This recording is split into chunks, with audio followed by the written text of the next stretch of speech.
Commander HFY's 4 eyes studied the tactical display with growing concern.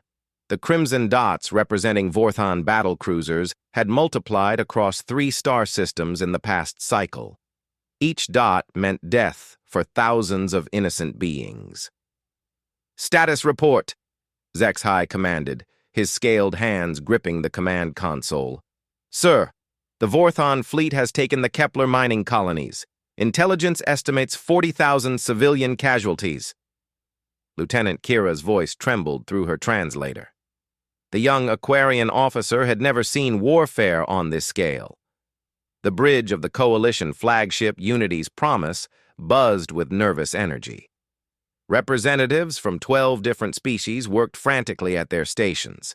The Galactic Coalition had maintained peace for over 3 centuries, but now faced their greatest threat since formation.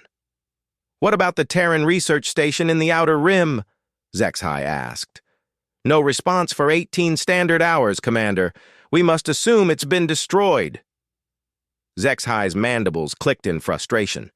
The Terran research station had been studying ancient ruins, searching for clues about the mysterious species that once dominated this galaxy sector. Now those researchers were likely dead, their knowledge lost forever.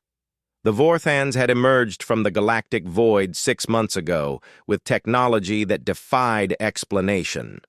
Their ships moved faster than anything in Coalition space. Their weapons cut through energy shields like they were mere suggestions. Most terrifying of all, they seemed to know exactly where to strike for maximum damage. "Incoming transmission from the Vorthon flagship," announced the communications officer. "On screen." The main display flickered, revealing the imposing figure of Warlord Krextor. The Vorthan leader stood nearly 3 meters tall, his exoskeleton gleaming black under harsh ship lighting. Multiple arms ended in razor-sharp claws, and his compound eyes reflected no mercy. "Commander HFY of the pathetic Coalition," Krextor's voice rumbled through universal translators. "Your resistance grows tiresome.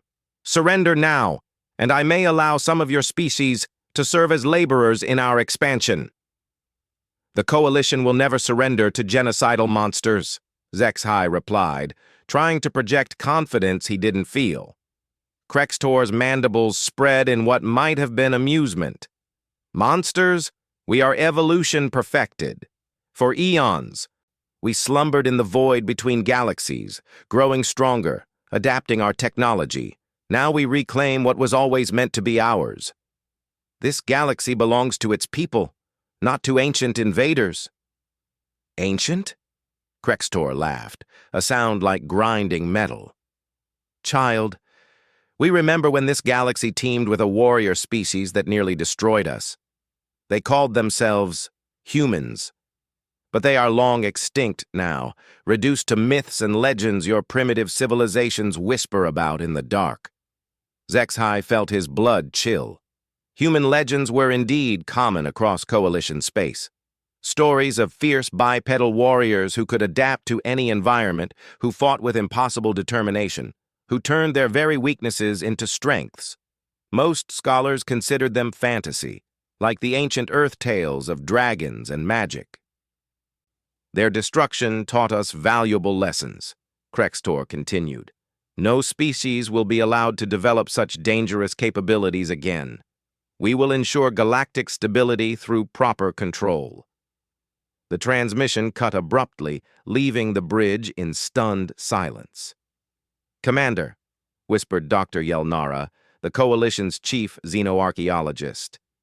The elderly Crystalline being rarely spoke during military briefings, but now her faceted form pulsed with urgent light patterns. The ruins at the Terran research station, they weren't random archaeological sites. "Explain." "My team has been analyzing data from similar sites across Coalition space. The architectural patterns, the metal compositions, even the electromagnetic signatures, they all match descriptions from human legends." Lieutenant Kira looked up from her console. "Sir, are you suggesting humans were real?" Dr. Yelnara's crystalline structure flickered with uncertain colors. I'm suggesting they might be more than legends. The dating on these ruins places them at roughly 50,000 years old, right around the time the Vorthons claim to have left this galaxy. Commander Zexhai processed this information rapidly. You think the humans drove them away originally? It would explain the Vorthons' technological superiority and their specific hatred for warrior species. They've spent 50 millennia preparing for revenge against opponents who may no longer exist. The irony wasn't lost on anyone. The Coalition faced extinction because of an ancient war they knew nothing about, fought by a species that existed only in stories. "Sir!" The sensor operator's voice cracked with excitement. "I'm detecting an energy signature at the edge of the system. It's not matching any known technology." On the tactical display, a new contact appeared. The signature was small, roughly the size of a single fighter craft, but the energy readings were unlike anything in Coalition databases. "Vorthon reinforcement?" Zexhai asked.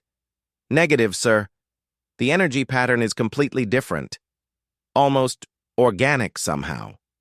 The mysterious craft moved with fluid grace, approaching the Coalition fleet at a steady pace. It made no aggressive moves, but neither did it respond to communication attempts. "Commander," Dr. Yelnara said softly, "the energy signature, it matches theoretical profiles we've developed based on human technological descriptions from the legends." Before Zexhai could respond, his communications officer announced another incoming transmission. "Sir, we're receiving a signal from the unknown craft. It's on an extremely old frequency, one I had to dig deep into the archives to recognize." "Put it through." The bridge speakers crackled with static. Then a clear voice emerged.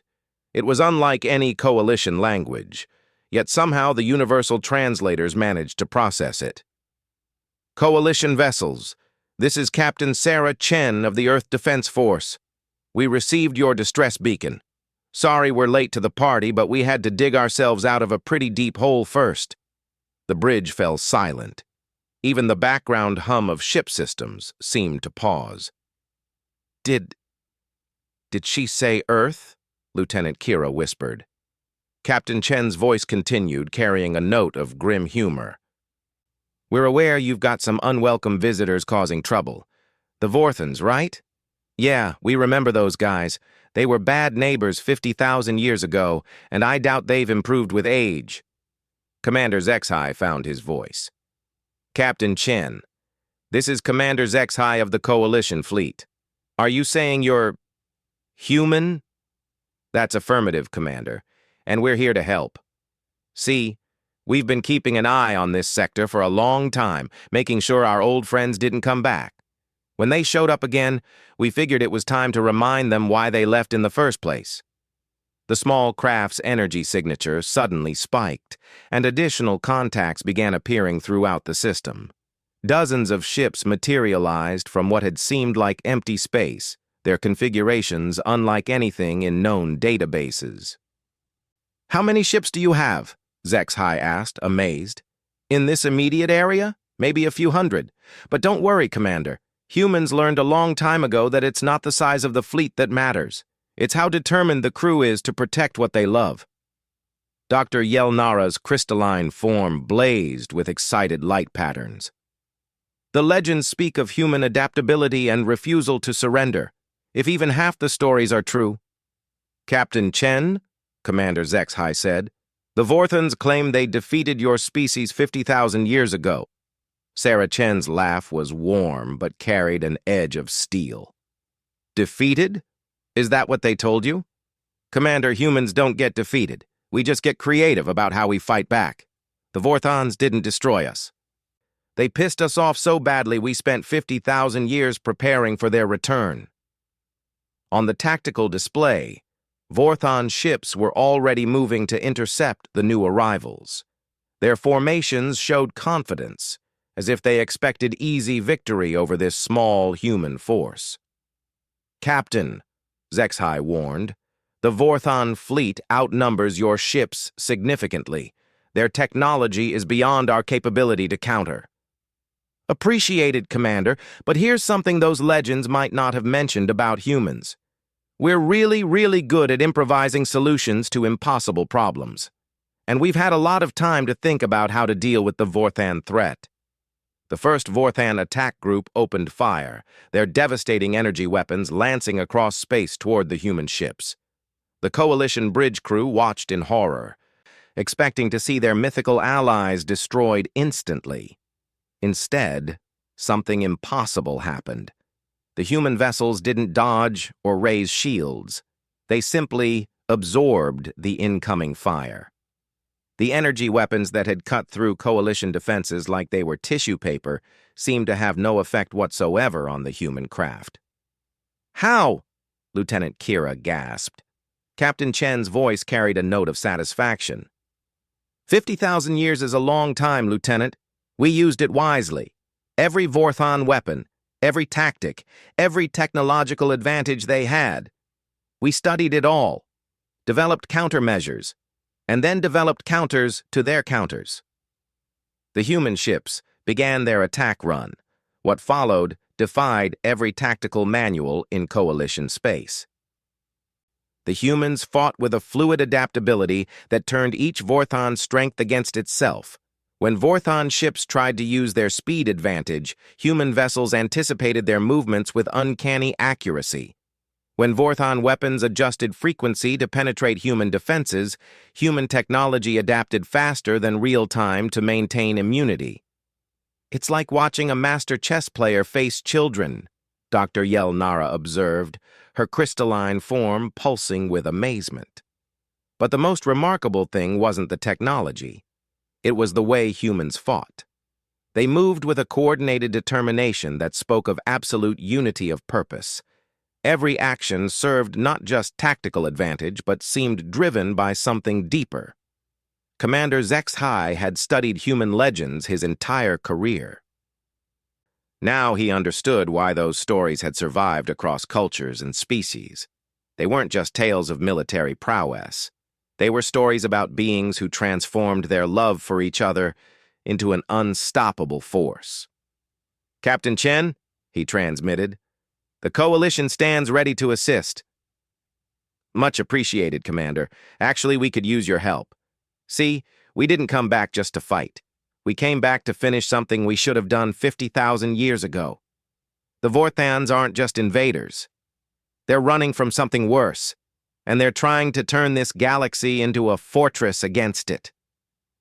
"Something worse than the Vorthans?" Sarah Chen's voice grew serious. "Commander, the galaxy is about to face a threat that makes the Vorthans look like playground bullies. But that's a conversation for after we deal with the immediate problem. Right now, we need to convince our old friends that their vacation in the void is officially over." The battle raged across multiple star systems, but the outcome was becoming clear. Humanity had returned, and they brought with them 50,000 years of preparation for this exact moment. The legends were real, and they were everything the stories had promised and more. The Vorthan retreat left an eerie silence across the battlefield. Warlord Krextor's flagship had withdrawn to the edge of the system, its massive hull scarred by weapons that shouldn't have been able to penetrate Vorthan armor. Commander Zexhai stared at the tactical display, watching human ships move through space with the casual efficiency of apex predators. "Captain Chen," Zexhai transmitted, "your vessels, they're not showing any battle damage." Sarah Chen's response carried a hint of weariness. "Commander, after 50,000 years of preparation, we'd better be good at this. But that was just the opening act. Krextor isn't retreating because he's beaten. He's calling for reinforcements." As if summoned by her words, space began rippling at the system's edge. Massive Vorthan dreadnoughts emerged from hyperspace, their hulls bristling with weapons that dwarfed anything the Coalition had ever seen. The first wave brought 20 capital ships, then 50, then 100. Lieutenant Kira's voice cracked as she read the sensors. "Sir, we're detecting over 300 Vorthan capital ships. Energy signatures indicate they're carrying planet-killer weapons." Dr. Yelnara's crystalline form flickered with alarm patterns. Captain Chen, even legends have limits. How can a few hundred human ships face that armada? Captain Chen's laugh was warm despite the impossible odds. Doctor, you're thinking like the old humanity from your legends. We're not the same species that fought the Vorthons 50,000 years ago. We've evolved. Not just our technology, but our understanding of what it means to be human. On the Coalition Bridge, consoles began lighting up with incoming data streams. Information flowed directly from human ships, displaying tactical analyses that seemed to anticipate Vorthon movements before they happened. Commander, his tactical officer reported, the human vessels are sharing real-time battle predictions. Their computers are modeling every possible Vorthon strategy simultaneously. How is that possible? Captain Chen's voice explained what their sensors couldn't fully comprehend. Commander, when the Vorthons drove us from our original colonies, they taught us something valuable. Individual strength means nothing against overwhelming odds. So we learned to think collectively while maintaining individual creativity. The human fleet began moving in patterns that defied standard naval doctrine. Ships seemed to flow around each other like schools of fish, each vessel anticipating the movements of all others. But unlike a hive mind, each ship also demonstrated unique tactical innovations. "It's beautiful," Lieutenant Kira whispered, watching the display. Warlord Krextor's voice boomed across all frequencies. "Impossible insects! You should have stayed hidden in whatever hole you crawled into. This time we will ensure your species is truly extinct." The Vorthon armada opened fire. Space filled with energy beams capable of cracking planets. The sheer volume of firepower should have vaporized everything in the system. Instead, something extraordinary happened. The human ships didn't just absorb the weapons fire, they redirected it. Massive energy beams bent around human vessels, twisted back on themselves, and struck Vorthon ships with their own weapons. "Gravitational manipulation on a tactical scale," Dr. Yelnara breathed. "The energy requirements alone should be impossible." Captain Chen's voice carried a note of pride. "Doctor, humans have always been good at turning disadvantages into advantages. When the Vorthons forced us to hide in asteroid fields and dead systems, we learned to work with gravity wells and spatial distortions. 50,000 years of practice makes you pretty good at redirecting hostile energy." The battle became a masterclass in impossible physics. Human ships moved through three-dimensional space as if they were dancing, never where Vorthon weapons expected them to be. But more than that, they seemed to be fighting with perfect knowledge of their enemy's capabilities. Commander Zexhai watched in amazement as a single human frigate disabled 3 Vorthon dreadnoughts using weapons that appeared to be standard energy cannons. "Captain, how are your weapons penetrating Vorthon armor? Our best analysis indicates their hull plating should be invulnerable to most energy-based attacks." "Commander, you're assuming we're using energy weapons. We're not. These are matter converters. Every atom of Vorthon hull plating that touches our beam gets transformed into something much more cooperative, like hydrogen gas." The implications hit Zexhai like a physical blow. "You can transmute matter in real time during combat?" "Among other things, yes. Commander, the legends your species remember are about humans who were fighting for survival with primitive technology. We're fighting for the survival of galactic civilization with 50,000 years of concentrated human ingenuity behind us." Warlord Krextor's flagship moved to the center of the Vorthon formation. Its massive bulk began glowing with energy that registered off Coalition sensors. "All ships, fall back," Zexhai commanded. "That's a stellar ignition weapon. They're going to turn the local star into a supernova." The Vorthon weapon fired, sending a stream of exotic matter directly into the system's sun. Solar flares erupted across the star's surface as its fusion processes began accelerating beyond safe parameters. Captain Chen's voice remained calm. All coalition vessels, maintain position. We've got this handled. Captain, they're going to destroy the entire system. Not if we get there first. A single human ship broke from the formation, accelerating directly toward the destabilizing star. As it approached, the vessel began to change. Its hull expanded and reconfigured, transforming from a standard ship into something that looked more like a massive mechanical flower. Captain, what is that ship doing? Commander, meet the Stellar Guardian. She's been waiting 50,000 years for the Vorthons to try that particular trick again. The transformed human ship reached the star and began deploying structures that defied easy description. Massive energy collectors unfurled around the sun, while gravitational stabilizers locked into position at strategic points. Within minutes, the star's dangerous fluctuations began to calm. But the Stellar Guardian didn't stop there. It began redirecting the star's enhanced energy output, focusing it into a coherent beam that lanced across space toward the Vorthan fleet.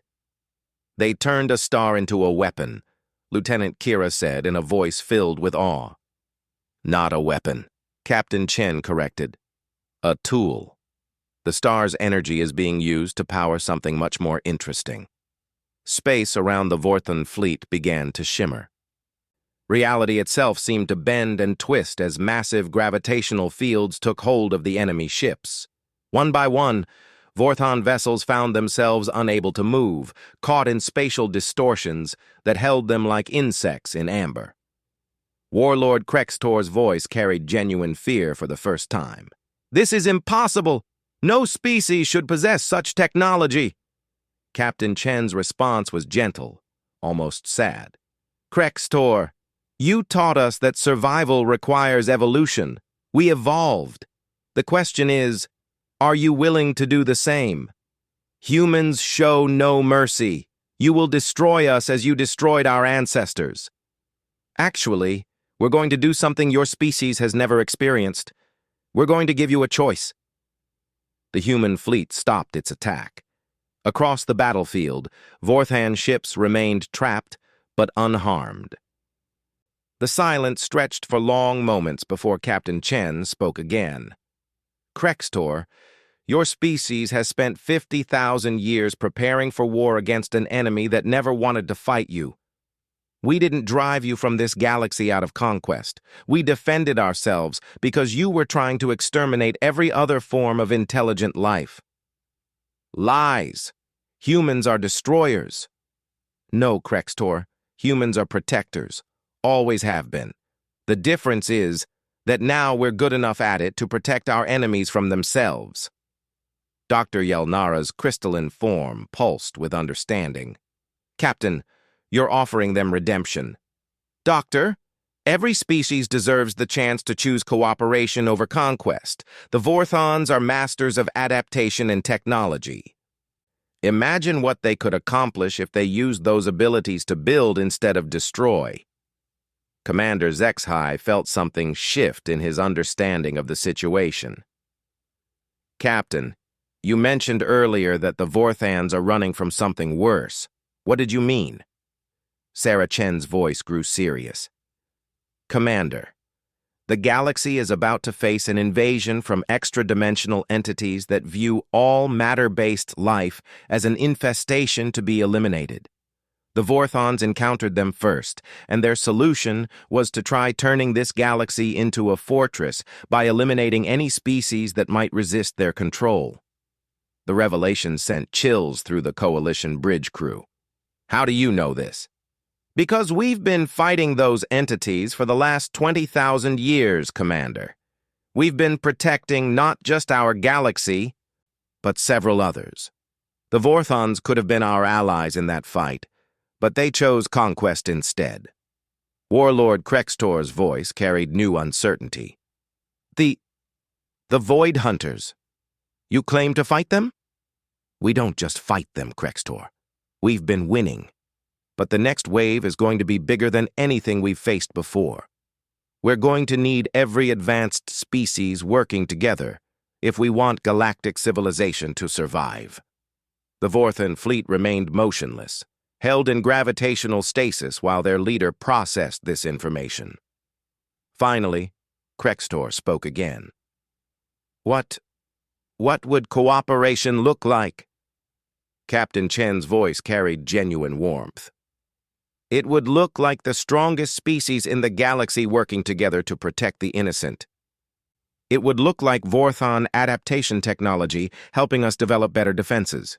It would look like humans teaching other species what we've learned about turning weaknesses into strengths. Commander Zexhai realized he was witnessing something unprecedented in galactic history. Not just a military victory, but the transformation of enemies into allies through the simple application of overwhelming competence combined with genuine compassion. Krextor, Captain Chen continued, your species doesn't have to be remembered as conquerors. You can choose to be remembered as the guardians who helped save galactic civilization when it mattered most. The silence that followed was broken by new contacts appearing on sensors. More human ships were arriving, but these were different from the sleek warships. These vessels were massive, clearly designed for construction and support rather than combat. Captain, Commander Zexhai asked, how many humans are there? Sarah Chen's answer carried implications that staggered the imagination. Commander, 50,000 years ago, a few million humans were forced to evacuate their homeworld. We've been very busy since then. Current population is approximately 47 billion, spread across installations throughout this galaxy and several others. 47 billion, Dr. Yelnara whispered. That's larger than the entire coalition population. And every single one of them is trained from childhood in both advanced science and tactical operations, because the galaxy taught us that you never know when you'll need to defend everything you love. Warlord Krextor's voice came across the communications channel, carrying a tone none of them had heard before.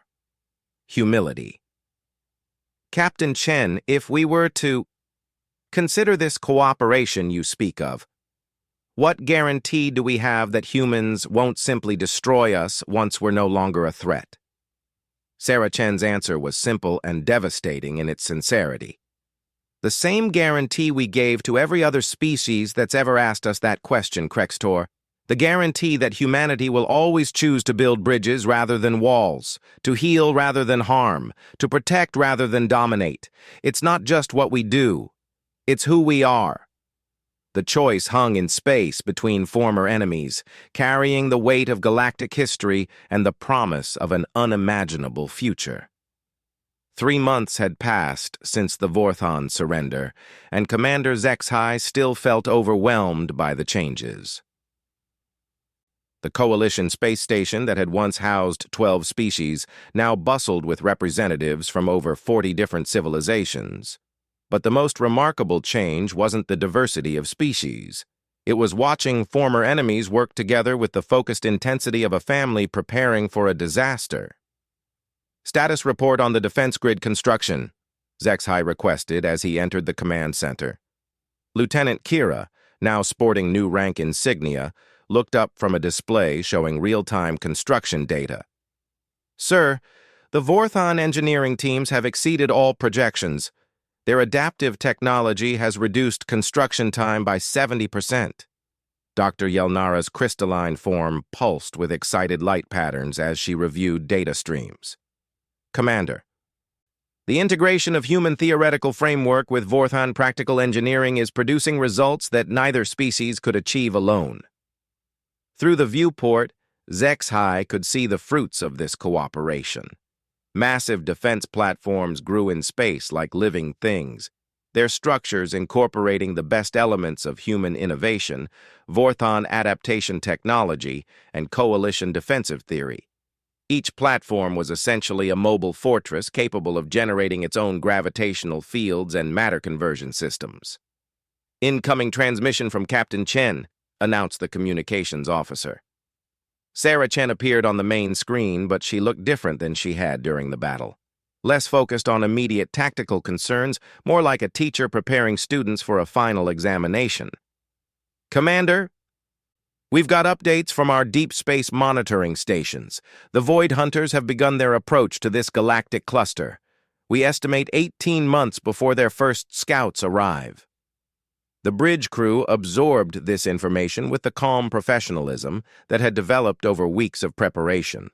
Fear had been replaced by determination and purpose. "What can we expect?" Zexhai asked. Captain Chen's expression grew serious. "Commander, imagine if reality itself decided to reject the existence of matter-based life. The Void Hunters don't just want to conquer our galaxy. They want to convert all atomic matter into pure energy and absorb it into their dimensional space."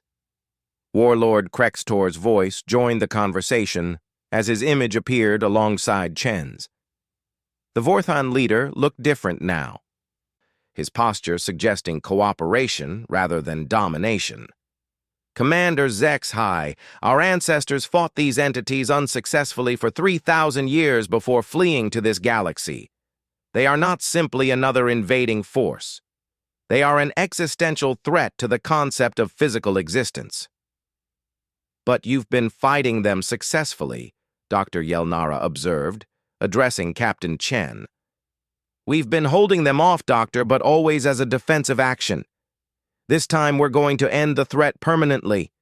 The combined resources of our 3 civilizations, plus the 37 other species that have joined the Alliance, give us capabilities we've never had before." Lieutenant Kira studied her tactical displays. "Captain, our intelligence reports suggest the Void Hunters will arrive with approximately 10,000 dimensional assault ships. Even with our enhanced defenses, those numbers seem overwhelming." Sarah Chen's smile carried confidence that had become familiar to the Coalition officers. "Lieutenant, you're still thinking in terms of conventional warfare. The Void Hunters are powerful, but they have one critical weakness. They've never faced an opponent that could adapt faster than they could compensate." Warlord Krextor's mandibles clicked in what had become recognizable as Vorthon agreement. "Captain Chen speaks truthfully. Human tactical flexibility combined with Vorthon adaptation technology creates response capabilities that exceed theoretical maximums for both species individually." "Explain," Commander Zexhai requested. Captain Chen gestured toward something off-screen. "Commander, would you be willing to visit the primary construction facility? Some things are better demonstrated than explained." An hour later, Zexhai found himself aboard a human transport vessel approaching what had once been a barren moon. Now the satellite bristled with construction activity that defied easy description. Ships from dozens of species worked together on projects that seemed to reshape reality itself. "Welcome to Integration Station Alpha," Captain Chen said as their shuttle docked. "This is where we're building the tools to end the Void Hunter threat once and for all." The station's interior was a marvel of cooperative engineering. Corridors designed for human proportions expanded automatically to accommodate Vorthan dimensions, while atmospheric controls adjusted seamlessly for the needs of Coalition species. But the most remarkable feature was the central construction bay. In the vast space, beings from 40 different species worked on a project that challenged understanding.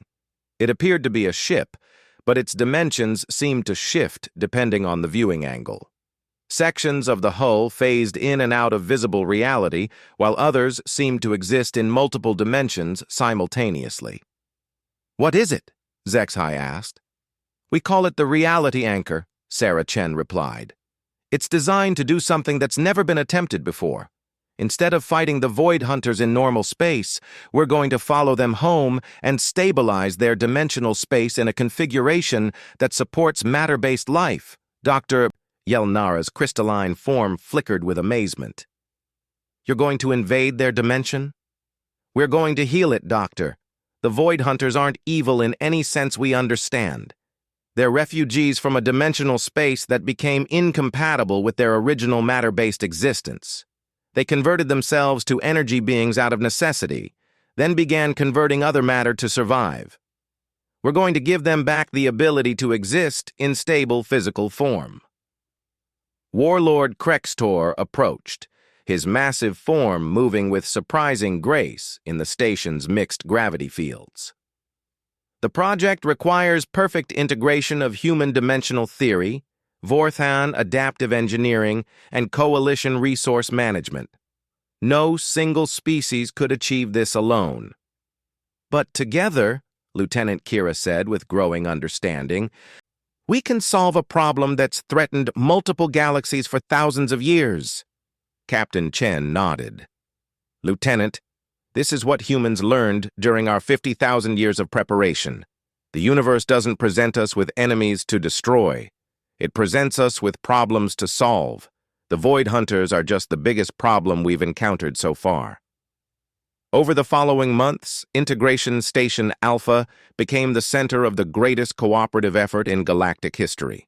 Species that had never communicated before found themselves working together on technologies that pushed the boundaries of physical law. The Aquarians contributed their expertise in fluid dynamics, essential for understanding dimensional space transitions.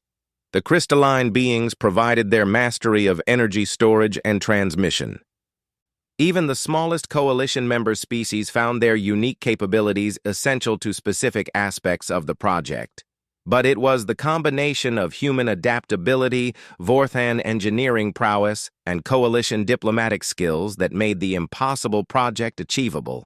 Each species brought not just their technical abilities, but their cultural perspective on problem-solving. Final systems check, Captain Chen announced as the launch date approached. The reality anchor now dominated the construction bay, its hull crackling with energies that seemed to bend light around them. Commander Zexhai stood in the observation deck alongside representatives from every allied species. Captain, I have to ask, how do you know this will work? Sarah Chen's answer carried the weight of 50,000 years of human experience. Commander, we don't know for certain. But humans learned something important when the Vorthons first drove us from our homes. The universe rewards species that choose cooperation over conquest, innovation over destruction, hope over fear. Everything we've accomplished has been based on that principle. Warlord Krextor added his own perspective. Commander, my species chose conquest for millennia and achieved only conflict. In 3 months of cooperation with humans and the Coalition, we have accomplished more than in 3,000 years of warfare. Launch sequence initiated, announced the station's AI, a hybrid system that incorporated processing methods from all allied species. The reality anchor began to phase shift, its hull taking on characteristics that hurt to look at directly. Space around the vessel warped as dimensional drives engaged, preparing to tear a hole between realities. All Allied fleets maintain defensive positions, Captain Chen commanded. If something goes wrong, do not attempt rescue operations. Seal the dimensional rift and continue the defense of our galaxy. Captain, Commander Zexhai transmitted, the Coalition stands with humanity. If you face the unknown, you don't face it alone. Same here, Warlord Krextor added. The Vorthon fleet will guard this dimension while you attempt to heal theirs. The reality anchor completed its phase transition and vanished from normal space. For 6 hours, the Allied fleets maintained position around the dimensional breach point, waiting for any sign of success or failure. When the ship returned, it brought passengers. The Void Hunters that emerged from the dimensional rift bore little resemblance to the energy beings that had terrorized galaxies for millennia. These were matter-based creatures of impossible beauty, their forms incorporating elements that seemed to be living crystal, organic metal, and controlled plasma in perfect harmony. The lead Void Hunter spoke in harmonics that bypassed universal translators entirely, communicating directly with the consciousness of every being present. We remember. We remember when we had form, when we could touch and build and create. You have given us back ourselves. Captain Chen's voice carried quiet satisfaction. The dimensional stabilization is holding. Their home space is now compatible with both energy and matter-based existence. They can choose which form serves them best for any given purpose. Commander Zexhai realized he was witnessing something unprecedented in galactic history. Not just the end of a threat, but the transformation of enemies into something entirely new. The former Void Hunters possessed technology beyond anything the Alliance had imagined, combined with a gratitude that ensured their cooperation. "Captain," he asked, "what happens now?"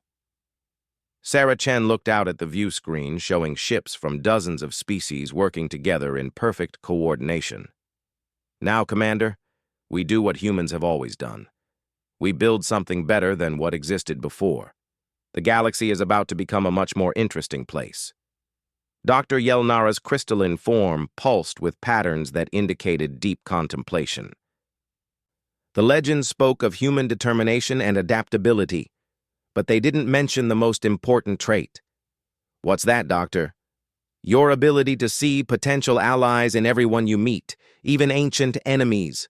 You don't just fight for what you love, you fight to help others discover what they love."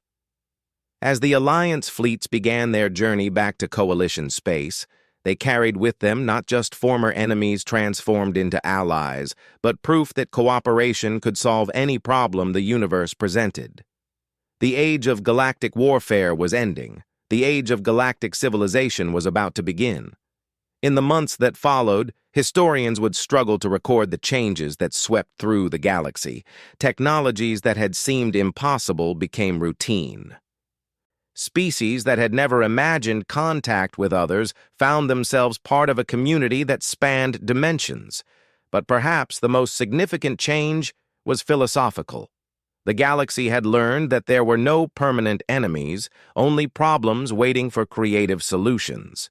And as long as beings chose cooperation over conquest, innovation over destruction, and hope over fear, there was no challenge too great to overcome. The humans had returned not as conquerors, but as teachers. And the lesson they taught changed everything. The universe was not a hostile place filled with threats to be destroyed, but a community waiting to be built by anyone brave enough to extend their hand in friendship. The legends had been true, but they had told only part of the story. Humanity's greatest strength was not their ability to fight, but their ability to help others discover the hero within themselves. In the end, that made all the difference.